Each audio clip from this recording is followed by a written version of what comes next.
Buenos días, bienvenidos, bienvenidas a este nuevo vídeo de bases de datos NoSQL. Hoy vamos a hablar de MongoDB, ¿de acuerdo? Vamos a empezar viendo qué es MongoDB y qué características tiene. Luego vamos a ver cómo estructura los datos MongoDB, es decir, cuál es su modelo de datos. A partir de ahí explicaremos algunas cosas del sistema transaccional que utiliza. Os daré algunos apuntes sobre cómo podéis practicar las operaciones de creación, lectura, actualización y borrado en MongoDB. Y al final hablaremos un poco de la fragmentación y replicación de MongoDB, cómo funciona, qué arquitectura interna utiliza, etcétera, etcétera. Pues vamos allá con su introducción. MongoDB se creó ya hace tiempo, el 2007, por una empresa que se llamaba 10gen y utiliza un modelo de agregación NoSQL documental. Los documentos se representan mediante BSON, que es un formato binario de JSON, pero para nosotros sería como si trabajáramos directamente con JSON, porque a nivel de usuario es JSON lo que trabajas.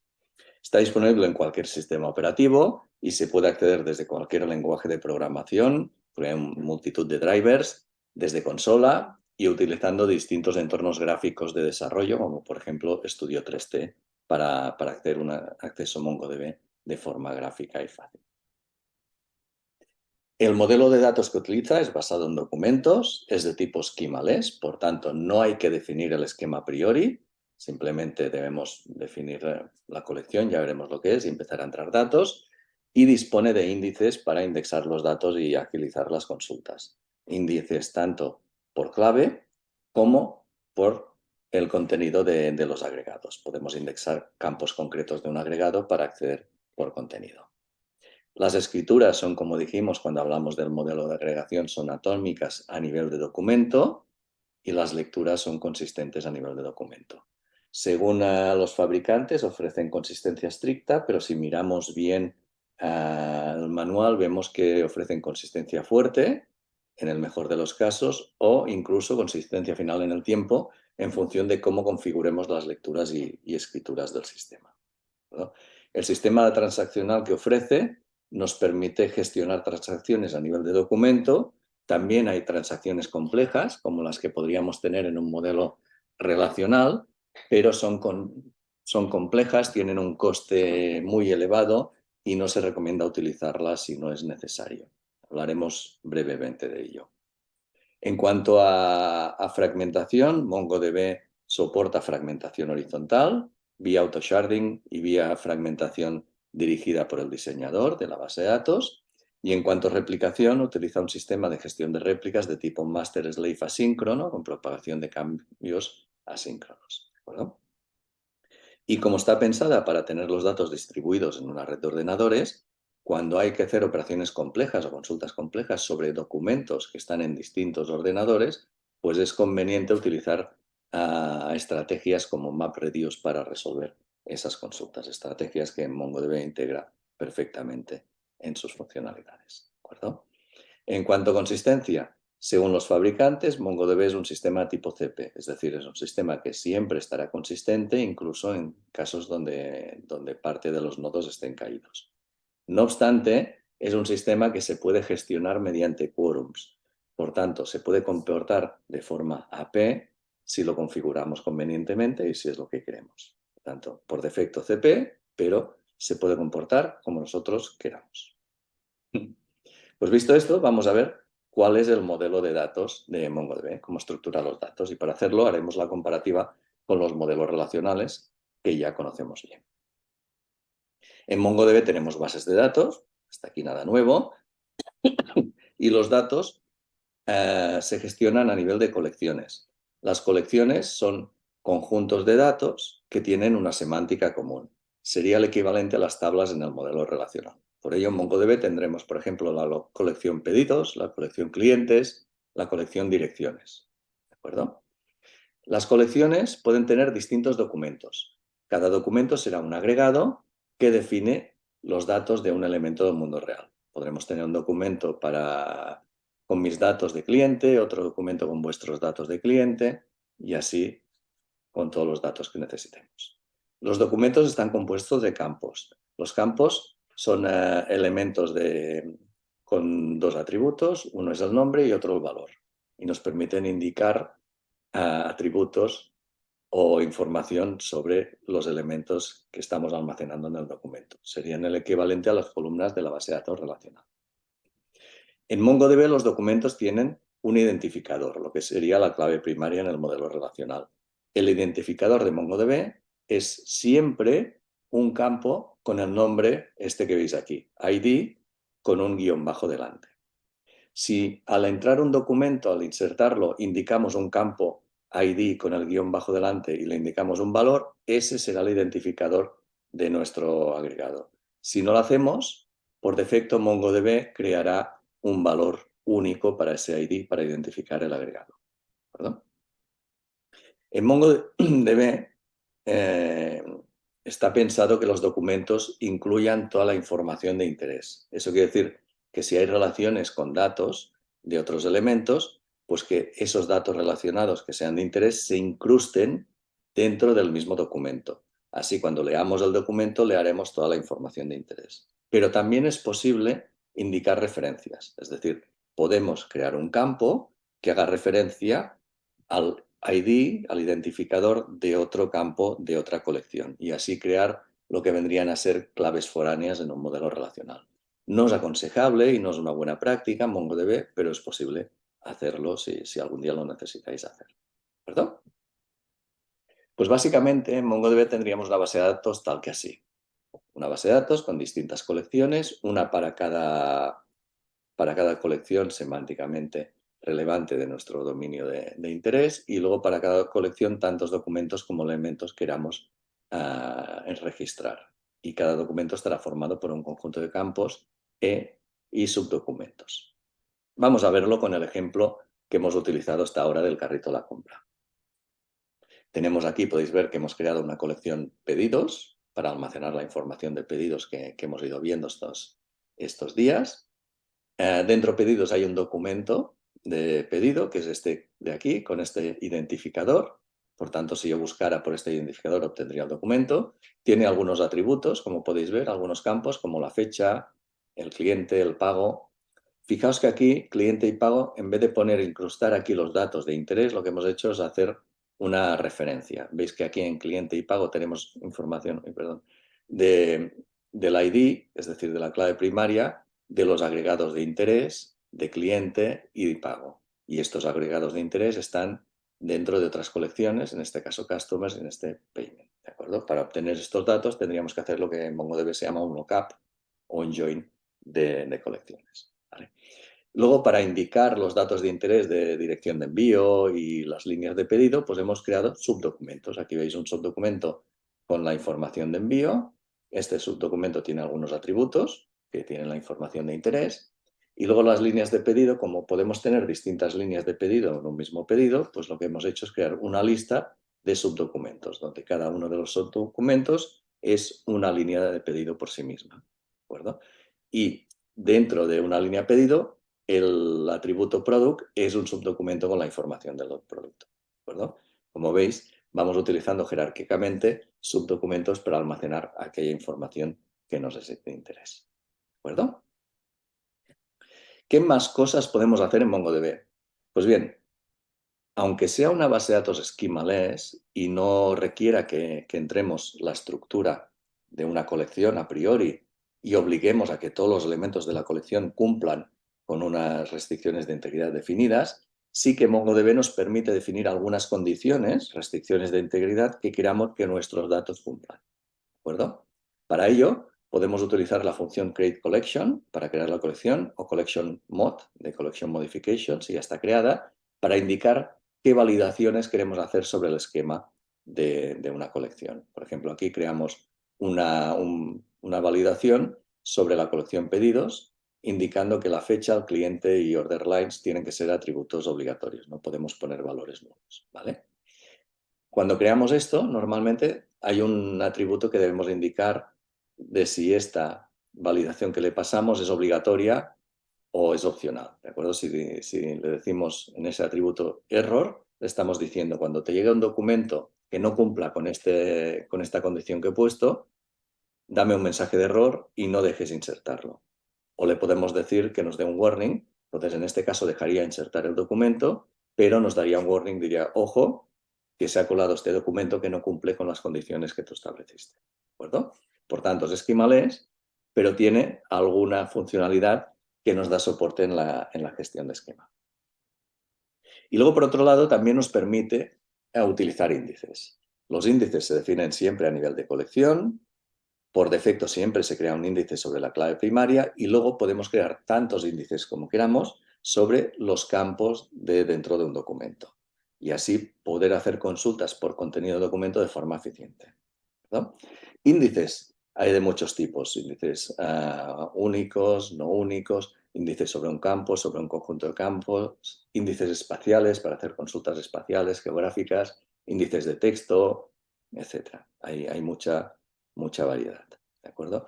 Un tema interesante es que en MongoDB los índices pueden ser sparse, que quiere decir que como los documentos, hay documentos que no tendrán un determinado atributo. Si se indexa por ese atributo, no se indexan todos los documentos, sino solo aquellos que tienen ese atributo definido. Y eso nos da margen y mucha más eficiencia en cuanto a las búsquedas. ¿De acuerdo? Pues bien, más o menos esto es lo que quería explicar de modelo de datos, para que veáis un poco cómo se estructuran y cómo se almacenan los datos en MongoDB. ¿Qué podemos decir de su sistema transaccional? Pues bien, antes de todo, concurrencia. Distintos usuarios pueden acceder a la vez a la misma base de datos. Hasta hace poco el nivel de la granularidad de concurrencia era a nivel de global, base de datos y de colección. Es decir, si alguien modificaba una colección, los otros no podían modificarla. Esto cambió hace unos años. Ahora el nivel de control de concurrencia con el motor de base de datos que se utiliza es a nivel de documento. Por tanto, si yo estoy modificando un documento, vosotros podéis modificar uno completamente distinto, sin problema. Y además utiliza un sistema de control de concurrencia multiversión, para los que venéis de informática, el mismo de Postgres SQL, que nos permite que no hayan bloqueos en un sistema, que haya muy pocos bloqueos y que así garanticemos una concurrencia mucho más alta. ¿De acuerdo? En cuanto a gestión de transacciones, por defecto, MongoDB utiliza lo que se llama autocommit, es decir, cada operación que hagamos sobre la base de datos es una transacción en sí misma. Por lo tanto, si tenemos un insert one, insertamos un documento, pues ese documento será en una transacción. Las escrituras siempre son atómicas a nivel de documento. ¿Qué quiere decir? Pues que si tenemos una operación como esta que veis aquí, que nos hace un update money, esta operación la podríamos utilizar, por ejemplo, si detectamos que los salarios de nuestros empleados de este mes que hemos pagado son incorrectos, les hemos pagado 100 euros de menos, pues podríamos hacer un update money y poner 100 euros más, incrementar en 100 euros el salario a todos los empleados. ¿Qué pasa? Pues que si tenemos 100 empleados y el update money falla, cuando está ejecutando el update del empleado 30, pues fallará ahí y como la transacción se ejecuta a nivel de documento, ahí acabará la transacción y nos quedarán 30 empleados con el salario correcto y 70 empleados con el salario incorrecto, porque no se ha actualizado. Como no se ejecuta la transacción a nivel de operación, sino a nivel de documento, nos puede dar situaciones de inconsistencia si no las controlamos nosotros vía programa y resolvemos los problemas que pueda haber. ¿De acuerdo? ¿Esto puede solucionarse? Pues sí, hay una cosa que se llaman transacciones de tipo multidocumento o complejas que nos permitan simular las transacciones que conocemos de los modelos relacionales, pero penalizan muy mucho el rendimiento y aún más cuando la base de datos está fragmentada y replicada. ¿De acuerdo? No obstante, os explico cómo se podría hacer. Estas transacciones complejas no se pueden hacer mediante la interfaz de usuario, es decir, no vía consola ni vía robot 3D, sistema 3D. Se deben realizar mediante API y lo que se hace es crear una sesión de cliente, empezar una transacción, como veis aquí, y luego concatenar todas las operaciones que queremos que se ejecuten dentro de la transacción. Y al final hacer un commit para que la transacción valide o no valide. ¿De acuerdo? Para gestionar la consistencia con la que queremos ejecutar esa transacción, podemos utilizar la gestión de quórums que hemos visto anteriormente. Es decir, podríamos indicar distintos parámetros. Read concern y write concern son la R y W de los sistemas de quórum, que ya habéis visto con alguna ligera modificación, pero básicamente es eso.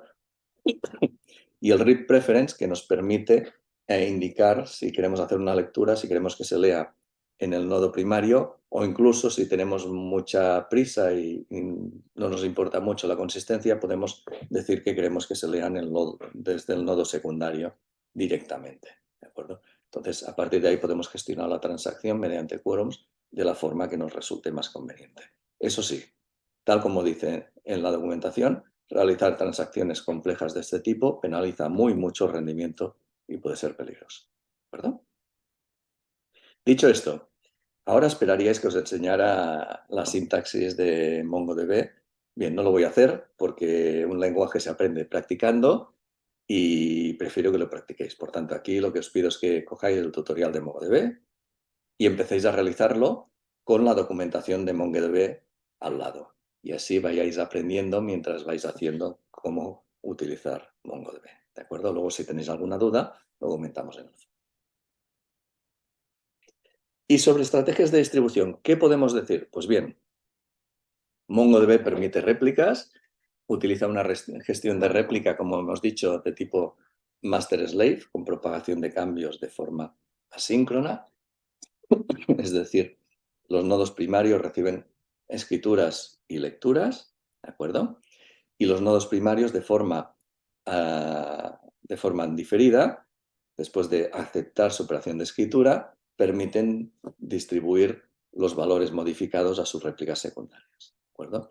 El usuario puede decidir si leer directamente en la réplica primaria o secundaria, y el usuario también puede decidir si cuando hace una escritura quiere que se propaguen los cambios de forma síncrona a los nodos secundarios, etc. Hay margen para que podáis tunear cómo queráis que se comporte el sistema, pero por defecto el sistema se comporta de esta forma: escrituras y lecturas en el nodo primario y se distribuyen las réplicas, los datos de forma síncrona a las réplicas. Si el nodo primario cae, pues uno de los secundarios es ascendido al primario y el sistema continúa funcionando. ¿De acuerdo? Para gestionar esto de aquí, este conjunto de nodo primario y secundario se llama réplica set. Y cuando hablamos de un réplica set en MongoDB, estamos hablando de un conjunto de nodos primarios y secundarios que gestionan una réplica del sistema. ¿Okay? ¿Cómo se gestiona internamente la arquitectura de la base de datos de MongoDB? Pues bien, por defecto, todo esto puede estar en un mismo ordenador, pero virtualmente tenemos tres elementos básicos, ¿de acuerdo? Que son el servidor de configuraciones, que tiene metadatos sobre la base de datos, que se utilizan para saber en qué shard, en qué fragmento, en qué nodo están los datos de interés, ¿de acuerdo? Y cómo acceder a ellos. Tenemos los routers, que se llaman mongos, que son los elementos que se encargan de recibir las peticiones de los usuarios y de los programas, de, dadas esas peticiones, consultar los servidores de configuración, identificar en qué nodos están los datos, identificar qué maneras de acceder a esos datos hay y, en función de eso, realizar las operaciones de consulta a los réplicas sets que estarán distribuidos, obtener los datos y devolverlos. ¿De acuerdo? Esta es el funcionamiento interno de una base de datos en MongoDB. ¿Y cómo funciona la fragmentación? Pues bien, los datos se fragmentan de forma horizontal a nivel de colección, ¿de acuerdo? El usuario puede definir por qué campos quiere que se fragmenten los datos, es decir, podemos definir la clave de distribución. Y una vez definida la clave de distribución, podemos indicar cómo queremos que se distribuyan los datos a través de la red de ordenadores. Podemos hacer un auto-sharding en función de una función de hash, tipo consistent hashing que habéis visto anteriormente. Y en este caso, pues tendríamos lo que veis aquí a la derecha, tendríamos distintos valores, se aplicaría una función de hash y en función del valor que dé, pues almacenaríamos los datos en una partición u otra. Las particiones en MongoDB las llama chunk, que son conjuntos de valores contiguos de una partición. Aquí es un poco más potente que consiste en hashing que os había comentado, porque podemos indicar la función de hash sobre qué clave de distribución queremos ejecutar. Por ejemplo, imaginar que tenéis una base de datos con datos de los clientes a nivel español, que tenéis clientes de todas las regiones y que queréis hacer un procesamiento de manera que las consultas se ejecuten por cada región, porque las consultas se ejecutan localmente en cada región por norma general. Pues podríais utilizar una función de hash cuando podéis definir una clave de distribución que dijera que hicieran una distribución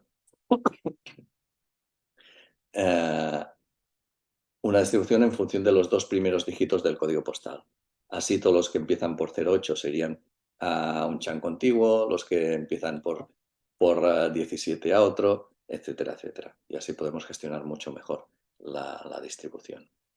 Otra manera de distribuir los datos es por rangos. Imaginaos que queremos distribuir por rangos de edad o lo que sea, pues podemos crear una clave de distribución, podemos definir qué rangos queremos que haya en cada uno de los chunks, en cada uno de los grupos, y entonces los datos se distribuirían de esta forma en la red de ordenadores de manera que nosotros queramos. ¿Cuál es mejor o peor? Pues depende del contexto. La segunda, bueno, la de la derecha, la de consistent hashing, nos distribuye a priori mucho mejor los datos en distintos nodos, pero la de la izquierda, según el tipo de consultas que vayamos a hacer, nos permite garantizar que las consultas se ejecutan localmente en un nodo. Aquí depende de la información de dominio y del negocio que tengamos. Y bien, básicamente esto es todo. El objetivo de este vídeo, ver un poco qué es MongoDB, cómo almacena los datos, cómo gestiona las transacciones y cómo gestiona la distribución. Espero que os haya sido útil y adelante con el tutorial. Hasta pronto.